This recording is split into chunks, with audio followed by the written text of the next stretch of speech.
Yeah, the streets are quite dry. There is reduced mobility enormously reduction in mobility.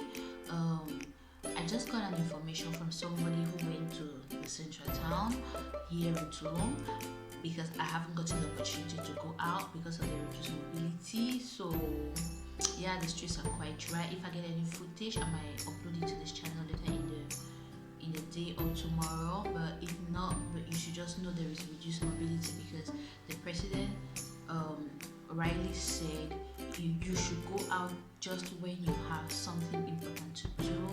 And yeah, so that's it. People are there is so much fear. People are quite afraid because of the coronavirus, the spread in France and all that. So let's get right into the video.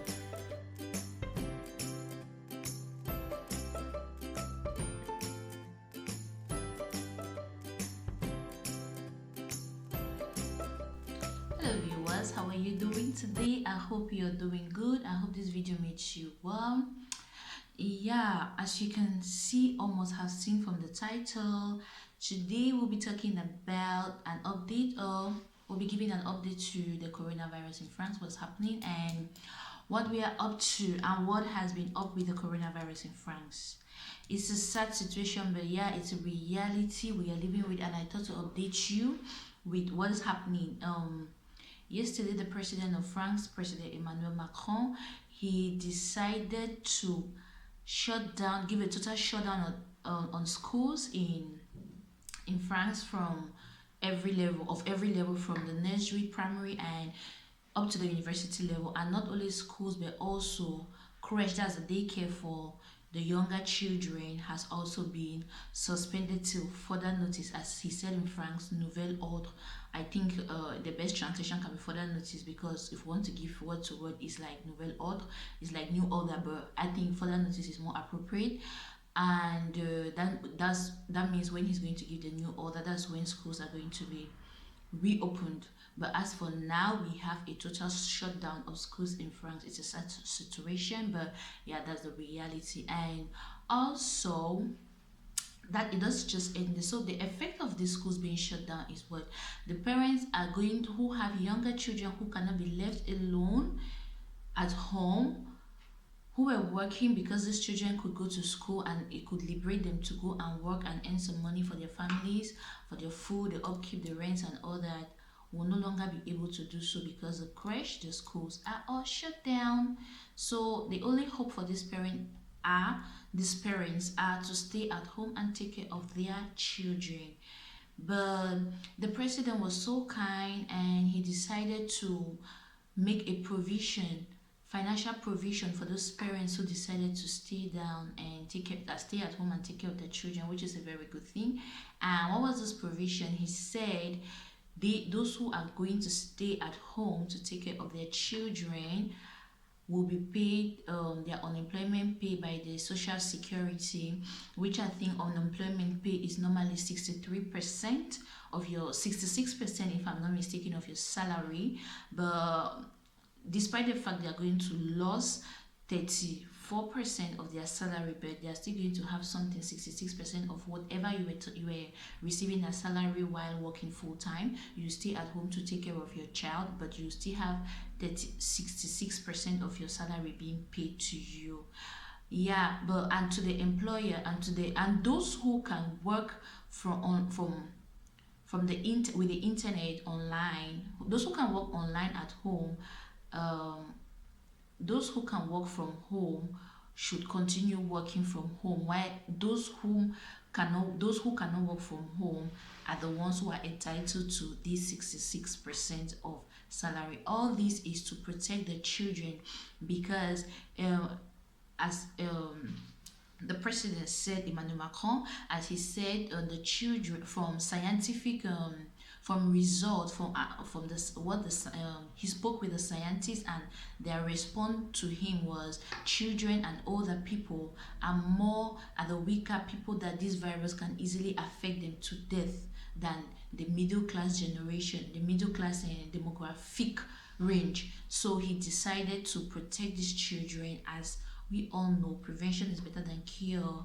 decided to protect these children to stay at home as the virus is increasingly affecting people in France. So he decided to protect these young ones to stay at home, and mobility has actually been advised to be reduced in France, like seriously, unless important, unless necessary. If not, you should stay at home and not go out. Yeah, so that's the update. And I don't know, there is also, we also have reduction of prices of fuel from 150 €1 50 to €1 30. I don't know if it has something to do with the virus or whatsoever, but yeah, so that's the update. And now looking at the economic effect to this, I think it's a sad situation because the fact that disposable income has been reduced by 34% of every working parent who will be losing 34% is a great deal.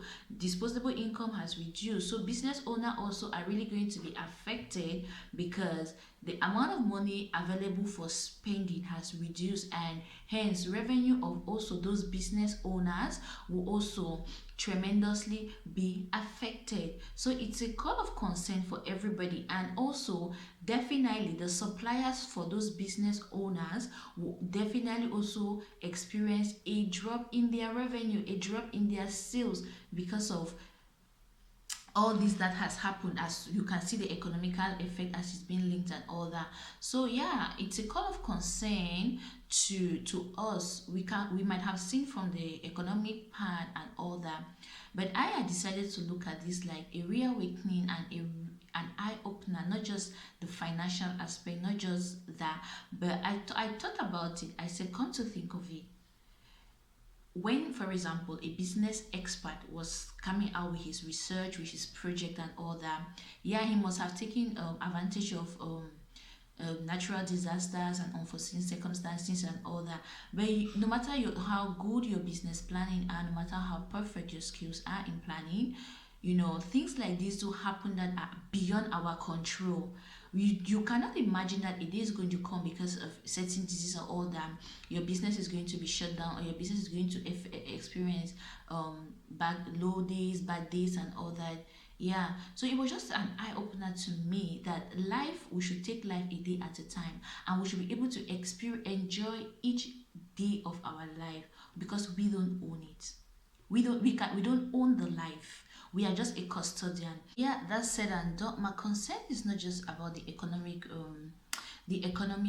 effect to this, but let's also look at the personal. I look at this as a reawakening to us. We don't own this life. We don't even know what's gonna happen to us in the next minute. Yeah, I know there are a lot of people who says, yeah, I know what's going to happen. I know what my life is gonna be and all that. But to me, it really got me thinking. What is life that people will go about hating? People will go about unforgiveness, begrudge.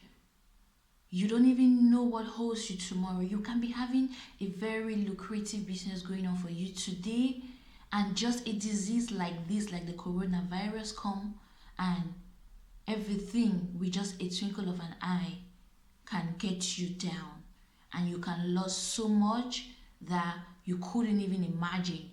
With all maybe your financial expertise plan put in place, you could not save that business.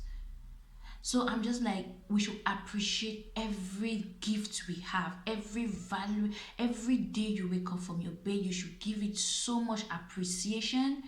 Whether you have a car to drive, but so far as you have life, you wake up in the morning, you have a place to lay your head, you have what to eat, is so enough to be so thankful, to live a very appreciative life, because we are just custodian of our lives for the time being, in the sense that it's just a matter of time we are gonna pass this life on earth. It's not what they hate, it's not what the stress, unnecessary stress. Don't go out of your way to live this life. Take this life a day at a time. If you want to do something, and don't forget, always do those things that will make you happy. Don't live this life out of the ordinary, because you don't own it. You don't own it. You don't even know what can happen to you in the next minute of it. Now is the coronavirus we're talking about. Tomorrow, you don't know if it's an earthquake that will come and, do whatsoever it is or it wants to do. So I just encourage somebody living your life out there. When I listen to this coronavirus, I see the way people are afraid of it. As if there is so much fear in the minds of people, in the hearts of people. But if you are preparing for your great day of departure on this earth, when you hear things like this, it will come to you as a reawakening. What am I doing on earth, so that when my day comes, I will go and I will be smiling on my bed that I finished my course and I fought a good fight. And I lived a good life. And I left a good legacy for those who are behind to carry on. Most of us are afraid to die because we know within us that we are not living the life we were created for. And what does that mean? God did not create us to come and work and make money. God, each and everyone has a unique purpose. And the basis of our purpose is sharing love. When you live life sharing love, creating peace, you will see that you will not be afraid of death. There is so much fear of death because we are not prepared to go home. Whether we like it or not, the day of reckoning is coming. The day of reckoning is coming. It will knock at your door. It will knock at my door. I know there is a school of thought for some people who say they're not going to die and all that. I'm not here to judge anybody's school of thought. If you are one of those people who believe that death is not coming your way, you will not die, you're going to live everlasting, more grace to you, keep on living. But for me, I believe one day each of us on earth, we are going to give account of our lives on earth.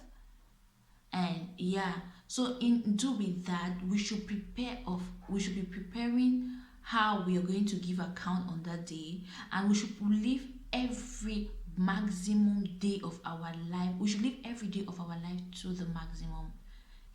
So it's just an awakening call. There is no need to fear. There is no need to fear. We are all afraid because we are not prepared. But if you are prepared, if you are living your life prepared, fear is our greatest devil. There is no need to fear. Yes, there is a coronavirus. Yes, it's killing people, but yet there is no need to fear. Do not be afraid, because fear will not change the situation. But on the contrary, instead of being afraid, I would encourage everybody to be prepared. Let's get prepared for this. Knowing that God, our Creator, He's able to protect us from every evil. So if any evil comes and God permits it to have you to leave this earth, are you prepared? That's a question you should ask yourself. It's not to be faced with fears, for fear will help nothing. Fears will help nothing. So I just made this video to encourage us, please, let's just be strong in times like these. Let's pray for the affected ones. And that's what is happening in France. And you would like to you might want to leave a comment on the comment section telling us what's happening around you, what's happening around where you live, what's happening in the country you live, if they have also been shut down. And also you might like to leave an encouragement message to somebody watching this or reading on the comment section what you think about the coronavirus so far. Thank you for watching. God bless you. Are still strong, and our motto is stay positive and let love lead your every move. God bless you, and I love you. Stay tuned, please. If you have not subscribed to this channel, make sure you subscribe. Here we speak, we breathe, we live positivity, because I came to realize positivity is the backbone of life. It's a very strong virtue to possess in life, and I go by that, and it's working for me. And thank you for watching, and stay blessed. Please, before you